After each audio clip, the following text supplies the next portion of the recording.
Sige, higa kang patagilid. Ganun. Yan ang masakit sa kanan. Yan, meron ka palang masipaw. Patagilid ka hard karon. Sobrang sakit. Hindi to ano, hindi to sa UTI. Hindi ganito ang UTI.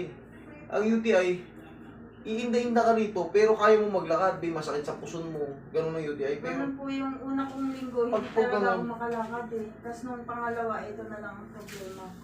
Yung kabilang this to problema this, ko. pagbubuhat mo ng ano, pagbubuhat mo ng mga basang labahan. This problem. Tingnan mo, clear ka, ang bilis na clear. Oh, di sana clear ka na rin.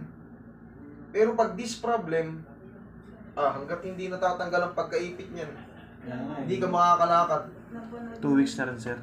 Magto 2 weeks na yan. Nirefer lang kami dito ng kumpare ko na nagpunta rin dito. Sabi niya, subukan daw namin dito kasi